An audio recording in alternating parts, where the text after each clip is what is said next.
Perjalanan kita tuh panjang, makanya Allah lipat gandakan pahala kita karena Allah tahu kalau nggak dilipat gandakan, sholat dapat pahala cuma 1 rakaat 1 pahala, 4 rakaat 4 pahala, nggak akan cukup. Jangankan di akhirat, di dunia juga nggak cukup. Menghapus dosa-dosa kita nggak cukup, makanya Allah lipat gandakan. Sedekah 700 kali lipat. Sholat Lailatul Qadar 1000 bulan sholat di bulan yang lain. Kenapa Allah lipat gandakan? Karena perjalanan kita tuh akan panjang sekali dan itu benar-benar real seperti perjalanan di dunia. Semua kita akan ngalamin itu, gak ada pengecualian. Perjalanan ketika kita sendiri, tidak ada keluarga kita yang akan membantu kita. Perjalanan ketika matahari, seolah-olah jaraknya hanya sejengkal di atas kepala kita. Perjalanan ketika kita tidak tahu arah. Perjalanan ketika kita haus yang luar biasa, sangat-sangat haus.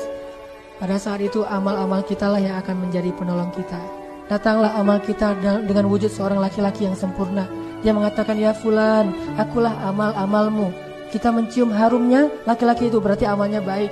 Fisiknya sempurna, wajahnya berseri-seri, tubuhnya harum, berarti amal kita itu baik. Kemudian amal kita pergi, ngapain? Dia mencari pertolongan kepada Allah Subhanahu Wa Taala.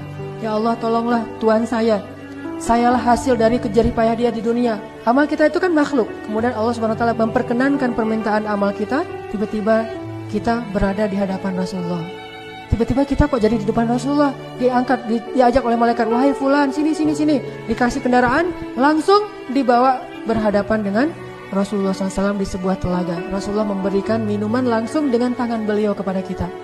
Bayangin, minum dari tangan Rasulullah SAW. Rasulullah mengambil air di dalam telaga, kita diberikan izin untuk minum. Lalu ketika kita minum air dari tangan Rasulullah itu, kita tidak akan haus lagi selama-lamanya. Modalnya apa? Amal soleh kita. Puasa kita yang mungkin haus, lapar, itu nanti akan jadi minuman kita di akhirat.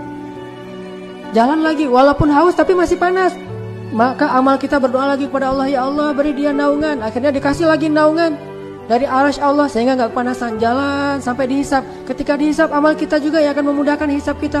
Terus sampai akhirnya kita masuk surga. Makanya bulan Ramadan ini bulan jalan bagi kita untuk mendapatkan kemenangan. Perjalanan kita bersusah-susah, haus, lapar, mungkin ngantuk karena lagi puasa dan seterusnya, nggak bisa aktif seperti biasanya. Mau olahraganya yang biasa-biasa aja, nggak boleh ekstrim. Kenapa? Karena bulan Ramadan itu bulan ujian. Sehingga siapa yang lulus dalam ujian ini beramal soleh terus, insya Allah kemenangan itu akan dia dapatkan besok, lusa, atau nanti ketika sakarat, atau di dalam kubur, atau nanti di akhirat insya Allah. Mudah-mudahan semua kita nanti mendapatkan piala kemenangan Ramadan. Yang kata Allah, sesungguhnya amal anak cucu Adam itu untuknya, kecuali puasa itu untukku dan aku sendiri akan memberikan piala atau penghargaan untuk hambaku yang berpuasa. Mudah-mudahan lapar kita sekarang akan menjadi makanan nanti kita di surga. Mudah-mudahan haus kita sekarang akan menjadi sungai Al-Kautsar nanti kita di padang mahsyar.